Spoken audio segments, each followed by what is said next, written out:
आपण नेहमीच ऐकतो की मुलं स्क्रीनसमोर खूप जास्त वेळ घालवतात. पण खरंच मुद्दा फक्त किती तास घालवले हाच आहे का? की त्या वेळेत ते काय करतायत हे जास्त महत्त्वाचं आहे? चला, आज यावर जरा सविस्तर बोलूया आणि स्क्रीन टाईमबद्दलच्या या चर्चेला एक नवीन वळण देऊया. महाभारतातली ती प्रसिद्ध गोष्ट आठवतीये? गुरु द्रोणाचार्यांनी जेव्हा त्यांच्या सगळ्या शिष्यांना विचारलं की झाडावर बसलेल्या त्या लाकडी पक्षाचं काय दिसतंय, तेव्हा कुणी झाड, कुणी फांद्या, तर कुणी पूर्ण आकाश पाहिलं. पण फक्त अर्जुनाने उत्तर दिलं, गुरुदेव, मला फक्त पक्षाचा डोळा दिसतोय. अर्जुनाची ही गोष्ट म्हणजे एकाग्रतेचे एक जबरदस्त उदाहरण आहे. पण आजच्या जगात जिथे प्रत्येक स्क्रीन आपलं लक्ष वेधून घ्यायला टपलेलं आहे, तिथे आपण आपलं लक्ष कसं साधायचं? आपलं लक्ष आहे तरी काय? आजच्या या विश्लेषणात आपण काय काय पाहणार आहोत त्यावर एक नजर टाकूया. आपण अर्जुनाच्या एकाग्रतेपासून सुरुवात करणार आहोत. मग स्क्रीनच्या धोक्यांबद्दल आणि हो, त्याच्या काही छुप्या फायद्यांबद्दलही बोलू. आणि शेवटी एक नवीन योग्य लक्ष कसं ठरवायचं यावर चर्चा करू. चला तर मग सुरुवात करूया. अर्जुनाच्या त्या एकाग्रतेचा आजच्या या डिजिटल जगात नेमका काय अर्थ आहे हे समजून घेऊया आणि तंत्रज्ञानासोबतच्या आपल्या नात्याकडे एका अगदी नवीन नजरेतून पाहूया. बरं, सगळ्यात आधी स्क्रीन टाईमबद्दल जे काही चिंता व्यक्त केली जाते ती समजून घेऊ. कारण पालक आणि शिक्षकांना वाटणारी ही काळजी अजिबातच चुकीची नाही. यामागे अनेक वर्षांचं संशोधन आहे. आपली ही सगळी चर्चा कुठल्यातरी वैज्ञानिक पुराव्यावर आधारित आहे. या शोधनिबंधात स्क्रीन टाईमच्या परिणामांवर खूप खोलवर अभ्यास केलेला आहे, ज्यामुळे आपल्याला एक संतुलित आणि योग्य दृष्टिकोन मिळतो. ही चिंता काही आजकालची नाहीये. इथे बघा, गेल्या 15 वर्षांपासून संशोधक आपल्याला धोक्याची सूचना देत आहेत. 2010 पासून ते अगदी आजपर्यंत प्रत्येक अभ्यास एकाच गोष्टीकडे बोट दाखवतोय. तो म्हणजे गरजेपेक्षा जास्त स्क्रीन टाईममुळे मुलांच्या लक्ष देण्याच्या क्षमतेवर, त्यांच्या अभ्यासावर आणि अगदी त्यांच्या बोलण्याच्या विकासावरही वाईट परिणाम होतो.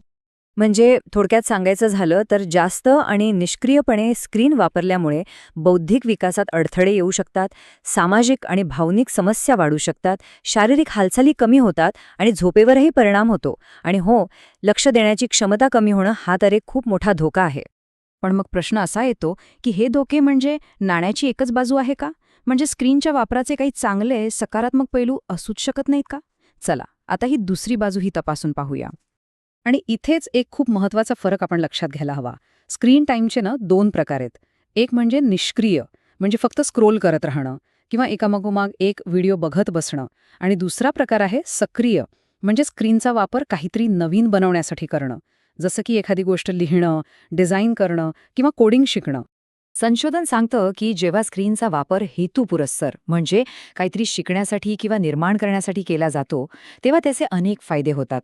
मुलांना शिक्षणासाठी प्रचंड माहिती मिळते, ते जगभरातल्या लोकांशी जोडले जातात आणि त्यांची समस्या सोडवण्याची क्षमता वाढते आणि भविष्यातल्या करिअरसाठी लागणारी डिजिटल कौशल्य तर विकसित होतातच. म्हणूनच आपला भर फक्त वेळ कमी करण्यावर नसावा, तर तो वेळ अधिक चांगल्या प्रकारे कसा वापरता येईल यावर असायला हवा. सोप्या भाषेत सांगायचं तर फक्त एक ग्राहक न राहता एक निर्माता बनण्यावर भर द्यायला हवा. पण मग हे करायचं कसं? एक साधं उदाहरण घेऊया. कॅपकटसारखं एक मोफत ॲप वापरून मुलं स्वतःची ॲनिमेटेड गोष्ट तयार करू शकतात.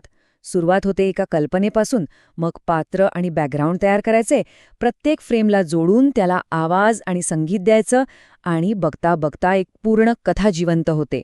म्हणजे जो स्क्रीन फक्त व्हिडिओ बघायला वापरला जात होता, तोच आता एक छोटा ॲनिमेशन स्टुडिओ बनून जातो. ॲडोब कॅरेक्टर ॲनिमेटर हे तर आणखी एक धमाल टूल आहे. इथे तुम्ही जसं जसं बोलाल तसं तसं स्क्रीनवरचं कार्टून कॅरेक्टर तुमच्या आवाजानुसार ओठ हलवतं, वेगवेगळ्या मुद्रा निवडून त्याला हसवता येतं, रडवता येतं. म्हणजे विचार करा, मुलं स्वतःच्या आवाजाने आणि हावभावांनी एका कॅरेक्टरला अक्षरशः जिवंत करू शकतात. आणि कॅनव्हाच्या कॅरेक्टर क्रिएटरसारख्या साधनांमुळे तर हे काम आणखी सोपं झालंय. याचा सरळ सरळ अर्थ असा आहे की सर्जनशील कामासाठी आता कोणी व्यावसायिक असण्याची किंवा महागडी सॉफ्टवेअर वापरण्याची अजिबात गरज नाही. तर मग हे सगळं ऐकून प्रश्न पडतो की हे संतुलन साधायचं तरी कसं? चला, संशोधनावर आधारित काही सोपे व्यावहारिक मार्ग बघूया. सगळ्यात आधी एक अगदी पक्का नियम लक्षात ठेवूया. जागतिक आरोग्य संघटनेनुसार 5 वर्षांपेक्षा कमी वयाच्या मुलांसाठी दिवसाला 1 तासापेक्षा जास्त स्क्रीन टाईम नसावा. ही मर्यादा खूप विचार करून ठरवलेली आहे आणि ती पाळणं खूप खूप महत्वाचं आहे. याच शोधनिबंधात पालक, शिक्षक आणि धोरणकर्त्यांसाठी काही स्पष्ट सूचना दिल्या आहेत. पालकांनी मर्यादा घालून द्याव्यात, शिक्षकांनी तंत्रज्ञानाचा वापर शिकवण्यासाठी करावा आणि सरकारनं शाळांसाठी योग्य नियम बनवावेत.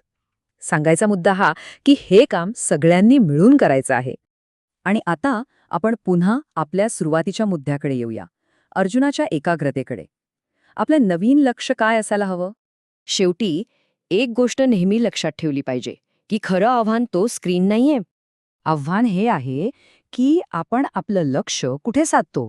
आपण त्या स्क्रीनचा वापर फक्त वेळ घालवण्यासाठी करतोय की काहीतरी नवीन घडवण्यासाठी करतोय. खरी निवड इथे आहे. तर मग विचार करा, या डिजिटल युगात आपण आपल्या मुलांना फक्त बघायला नाही, तर अर्जुनाप्रमाणे थेट पक्षाचा डोळा पाहायला कसं शिकवणार आहोत. खरंच विचार करायला लावणारा प्रश्न आहे, नाही का?